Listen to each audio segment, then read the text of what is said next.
Welcome, everyone. In today's session, we will tackle LeetCode problem number 1410, HTML Entity Parser. This problem focuses on parsing strings to replace specific HTML entities with their corresponding characters.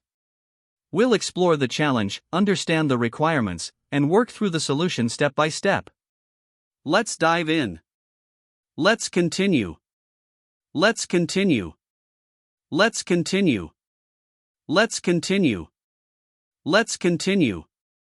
To solve problem number 1410, HTML Entity Parser, we need to parse a string and replace specific HTML entities, such as end quote, and amp, with their corresponding characters like and.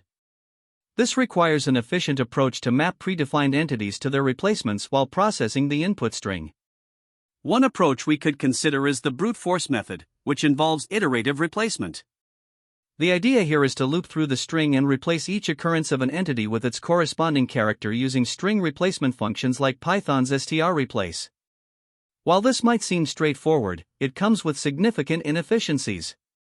Each replacement operation involves scanning the string multiple times, leading to a time complexity of O, n asterisk m, where n is the length of the string and m is the number of entities.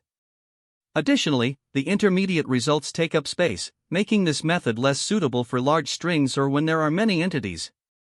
Ultimately, the brute force approach is functional but inefficient for scenarios requiring high performance. A more efficient solution is to use a single-pass parsing technique with a hash map. Instead of repeatedly scanning the string, we process it in one pass while leveraging a hash map to store the mappings of HTML entities to their replacements. Here's how it works. First, we create a dictionary where keys are the HTML entities, such as amp, and values are their replacements, like and. Then, as we traverse the string character by character, we look for patterns that resemble HTML entities. Specifically, we identify potential entities that start with and end with. When such a pattern is detected, we check the hash map to determine if it's a valid entity. If it is, we replace it with the corresponding character, otherwise, we leave the substring unchanged. This approach ensures that each character in the string is processed only once, resulting in a linear time complexity of O, n. The hash map itself has a constant size since the predefined entities are limited, so the space complexity is O, k. By avoiding redundant operations and utilizing efficient lookups, this method is well suited for large or complex inputs. The chosen strategy for solving this problem is the optimized approach using a hash map. This method is both time-efficient and straightforward to implement. By taking advantage of the fact that the predefined HTML entities are constant in number, we can ensure that our solution runs in linear time, even for large inputs. One key observation is that HTML entities have a consistent structure. They always start with and end with, which makes detecting them relatively simple. Additionally, the hash map lookups operate in O(1) time, minimizing the overhead when replacing entities. While this approach offers significant efficiency, it's worth noting a trade-off. It's tailored for predefined entities and not flexible for scenarios involving dynamic or user-defined mappings. Despite this limitation, the optimized strategy provides an ideal balance between efficiency and simplicity. It eliminates the inefficiencies of the brute force approach, making it robust and scalable. By leveraging the hash map and single-pass traversal, we achieve a solution that meets the problem's requirements with minimal performance overhead, making it both practical and effective for real-world applications. To solve the HTML entity parsing problem, our goal is to replace specific substrings within a given string with their corresponding decoded characters. For instance, we would replace end quote with a double quote and amp with an ampersand and so on. This requires us to carefully identify and decode valid HTML entities while leaving other parts of the string unchanged.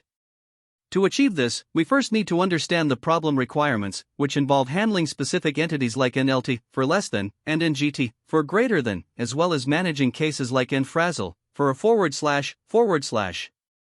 Importantly, using an efficient data structure like a dictionary allows us to store these mappings and retrieve the replacement values in constant time. This ensures that our algorithm remains performant, even for large inputs. After understanding the problem, the next step is to iterate through the string efficiently. A linear scan ensures that we process each character only once. To build the decoded string, we use a result buffer, such as a list, which allows for efficient appends compared to direct string concatenation. When encountering an AND character, we check if it signals the start of an HTML entity.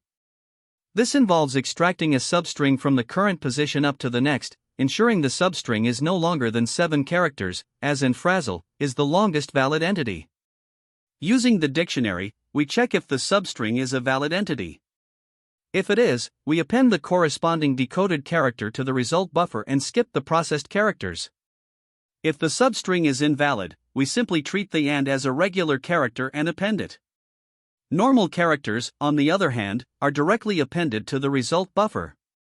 This approach ensures that the string is parsed efficiently while correctly handling both valid and invalid entities. Additionally, the algorithm must handle edge cases effectively. For instance, strings without any HTML entity should remain unchanged, while incomplete or invalid entities, such as an ABC or an unknown, must be treated as regular text. Another scenario involves consecutive entities, such as an AMP, an LT, and GT, where the algorithm needs to recognize and decode each entity in sequence. Lastly, the algorithm must handle very long strings efficiently, ensuring that performance remains consistent regardless of input size. After processing the string, the result buffer is joined into a single string and returned as the final output. Key insights include leveraging a dictionary for constant-time entity validation, using a result buffer for efficient string construction, and limiting substring extraction to the maximum entity length. Skipping processed characters also reduces redundant checks, ensuring that the algorithm runs as efficiently as possible. The algorithm relies on 2 primary data structures. First, a dictionary, or hash map, stores the mappings of HTML entities to their corresponding decoded characters. For example, AND quote maps to double quotes, and phrasal maps to a // and so on. This dictionary enables constant-time lookups for validating and decoding entities. Second, a result buffer, implemented as a list, is used to construct the output string efficiently. Appending to a list is faster than directly concatenating strings in Python, making this approach well suited for handling large inputs.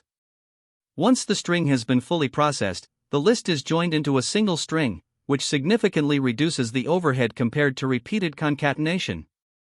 Here is the implementation of the algorithm in Python. We begin by defining the entity parser function, which takes a string as input. A dictionary, entity_map, stores the mappings of HTML entities to their replacements. We initialize an empty list, result, to serve as our result buffer, and set up a pointer, I, to iterate through the string. The algorithm scans the string character by character. When it encounters an AND, it attempts to extract substrings of valid entity lengths, ranging from 1 to 7 characters. If a valid entity is found in the dictionary, its decoded value is appended to the result buffer, and the pointer is advanced by the entity's length. This ensures that the algorithm skips over the processed entity and avoids redundant checks. If no valid entity is found after checking all possible lengths, the AND is appended to the result buffer as is, and the pointer advances by 1 character. For regular characters, they are simply appended to the result buffer without additional checks. Once the entire string has been scanned, the result buffer is joined into a single string and returned. In terms of complexity, the algorithm processes each character of the string exactly once, resulting in a time complexity of O(n), where n is the length of the string. Checking substrings and performing dictionary lookups are both O(1) operations on average, ensuring the algorithm remains fast and efficient. The space complexity of the algorithm is also highly efficient. The dictionary for entity mappings is fixed in size, requiring constant space. The result buffer, which stores the output string, requires O(n) space, proportional to the length of the input. Overall, the algorithm is optimized for both time and space efficiency, making it suitable for processing large inputs. To illustrate, consider the input an AMP is an HTML entity and unknown is not. The algorithm starts by recognizing an AMP as a valid entity and decoding it to AND. It then processes subsequent characters normally until encountering an unknown, which is not a valid entity. In this case, an unknown is appended as is. The final output is and is an HTML entity, and unknown is not. Demonstrating the algorithm's ability to handle both valid and invalid entities within the same input string effectively. The solution involves parsing and replacing specific HTML entities in a given string with their respective decoded characters. The process begins by defining a dictionary, entity_map, where keys are the HTML entities, e.g., end quote, and amp, and the corresponding values are their decoded representations, e.g., and. This mapping allows for systematic and efficient replacement. The entity parser method takes in the input string text. We then iterate over each key value pair in the entity_map. For every HTML entity, key, we use the replace method of Python strings to replace all its occurrences in text with the corresponding character, value. This ensures that every instance of an HTML entity is replaced in a single pass. Finally, after iterating through all the mappings, the modified string text is returned as the output. By leveraging Python's replace function, this solution ensures simplicity and efficiency, as the method handles edge cases such as overlapping entities or non-entity substrings robustly. The algorithm operates in n*m time complexity, where n is the length of the input string and m is the number of entities, making it suitable for typical input sizes. This is the Java implementation for LeetCode problem number 1410, HTML entity parser. The logic mirrors the Python implementation, replacing specific HTML entities with their corresponding characters. Key differences include the use of Java's hashmap to store the entity mappings and the explicit type declarations required in Java. The replace method of the string class is used to perform the replacements in a loop over the map entries. In this problem, we need to create an HTML entity parser. HTML entities are special sequences, like an amp or NGT, that represent specific characters in text. The task is to replace these entities with their corresponding characters and return the updated string. The provided solution achieves this by leveraging a dictionary called entity_map, which contains predefined mappings of entities to their replacements. Using the replace method, the code iterates over each entity in the map and updates the input text accordingly. For example, consider the input string in amp is an HTML entity but an ambassador is not. The process begins by initializing the entity_map and then systematically checking for each entity in the text. The first entity, end quote, is not found, so no changes occur for this iteration.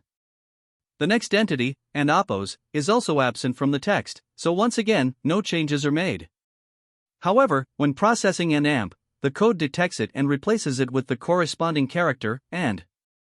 This transforms the string into and is an HTML entity but an ambassador is not. The remaining entities, NGT, and LT, and nfrazzle, are not present in the input, so no further modifications are made.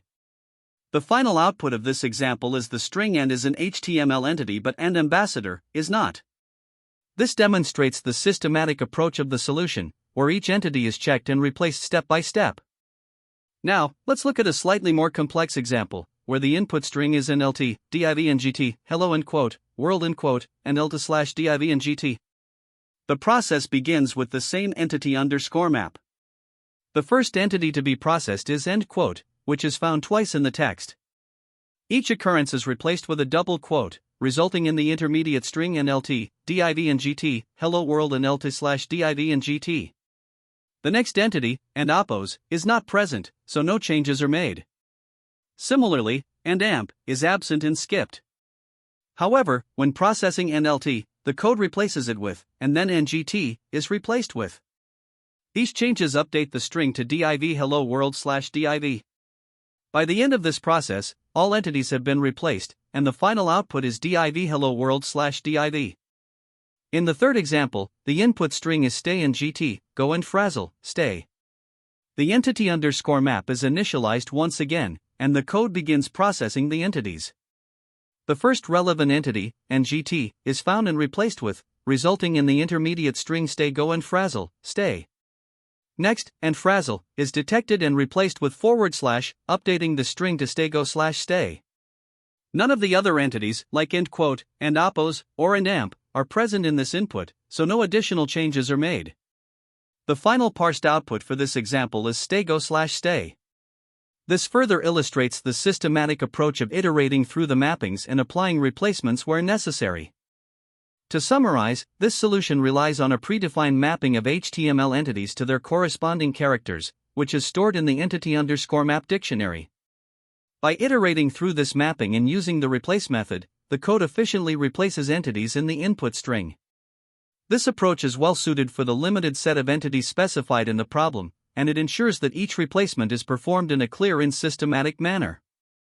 The intermediate steps demonstrate how the string evolves after processing each entity, ultimately leading to the final parsed output. This method is both straightforward and effective for solving the problem. The time complexity of this solution is primarily determined by the repeated calls to the replace method for each HTML entity defined in the entity_map. To break this down, initializing the entity_map is an O1 operation because it involves creating a small, fixed dictionary of 6 key value pairs, regardless of the input string size. Next, we iterate through the entity_map using a for loop. Since the dictionary contains only 6 entities, the loop executes exactly 6 times, which is a constant factor that does not depend on the input size. Now, each replace call scans the entire string to find and replace occurrences of a specific entity.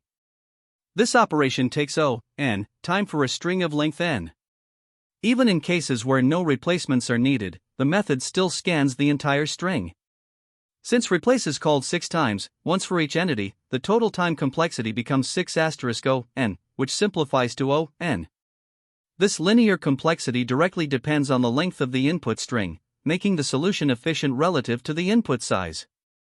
In the best-case scenario, no HTML entities are found in the input string. However, the replace method still scans the entire string, resulting in a time complexity of n.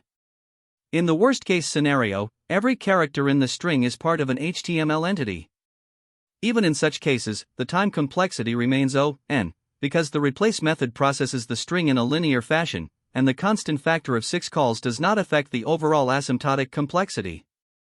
Shifting to space complexity, the entity_map dictionary requires O1 space as its size is fixed and independent of the input. For string storage, each replace call generates a new string since strings in Python are immutable. In the worst case, the space used for the string is proportional to its length, n. However, intermediate strings are overwritten in memory, so the total space required does not accumulate with each call. Finally, no additional data structures are used, so the auxiliary space is O1. Taken together, the overall space complexity remains n, driven primarily by the storage needed for the input string. Ultimately, the space complexity is determined by the storage requirements for the input string, which is n. When comparing this solution to a brute force approach, we see significant advantages. A naive method might involve iterating through the string character by character and manually checking for each entity. This could lead to a time complexity of n*m, where n is the length of the string and m is the length of the longest HTML entity. The current solution avoids this inefficiency by utilizing Python's optimized replace method, which processes the string more effectively. Given the small and fixed number of entities, the solution is already optimized for this task. Further improvements are unlikely to provide meaningful gains in performance. In summary, this approach achieves a time complexity of n and a space complexity of n, making it both efficient and easy to understand. It strikes an excellent balance between readability and performance, making it a clear choice over brute force techniques. Let's start by addressing some common mistakes developers encounter when solving the HTML entity parser problem. One frequent issue is mishandling incorrect or partial HTML entities, such as an unknown, or an amp without the semicolon at the end. This leads to incorrect output because the problem specifies that only valid entities, like an amp, should be replaced. It's essential to skip invalid ones entirely. Another mistake is replacing entities in the wrong order. For instance, if you replace an amp before an LT, you might inadvertently create new entities that should have been processed differently. This happens because some entities overlap or can be substrings of others, so maintaining the correct sequence is critical. Lastly, inefficient parsing is a common pitfall. A naive approach that repeatedly scans the string for matches can lead to n superscript 2 complexity, which becomes problematic for large inputs. You need an efficient method to handle this within the problem's constraints. Now, another common issue is overlooking edge cases. These include scenarios like an empty string, strings without any HTML entities, or strings with consecutive entities. Failing to account for these can lead to unexpected behavior, so thorough testing is key. Additionally, some developers misuse regular expressions for this problem, attempting to create overly complex patterns to match entities. While regex can be powerful, this often reduces code readability and may introduce subtle bugs. A simpler approach, such as using a dictionary to map entities to their replacements, is typically more efficient and easier to maintain. Choosing the right strategy for edge cases and parsing methods can significantly improve the robustness of your solution. Shifting our focus to interview scenarios, this problem often evaluates a candidate's ability to recognize patterns in string manipulation, perform efficient dictionary lookups, and handle edge cases carefully. It's important to explain how your solution addresses invalid entities and why it's efficient. Interviewers typically look for an O(n) time complexity solution, where n is the length of the string, and a single-pass approach using a dictionary is an optimal choice. When discussing your solution, make sure to highlight edge cases explicitly, such as strings with no entities or those containing invalid ones. Interviewers may also ask follow-up questions, such as how you would handle custom entities provided at runtime or how to scale the solution for extremely large strings. Being prepared to tackle these questions demonstrates a deep understanding of the problem and its variations. Finally, let's explore related problems and alternative approaches. Problems like LeetCode 13, Roman to integer, require careful parsing of substrings and mapping them to values, while LeetCode 12, integer to Roman, focuses on pattern replacement and the order of operations. Similarly, LeetCode 844, backspace string compare, involves efficient string parsing with edge case handling. Another related problem is LeetCode 394, decode string, which shares the theme of parsing and replacing substrings based on specific rules. Now, when considering alternative approaches for the HTML entity parser, using regex can be an option. While compact and expressive, regex might not scale well for large strings and can become difficult to manage for complex patterns. A manual iteration approach with two pointers offers efficiency and avoids unnecessary string operations, but it requires meticulous implementation to prevent bugs. Lastly, strategies like string splitting and joining may feel intuitive but can be inefficient due to repeated concatenation operations. Each approach comes with its own trade-offs, and your choice should align with the problem's constraints and requirements. Great job! We've successfully parsed HTML entities and solved the problem. Remember, parsing problems can be tricky, but breaking them into smaller steps makes them manageable. Don't forget to practice similar problems to strengthen your skills. Thanks for watching, and see you next time. That's the end of this tutorial.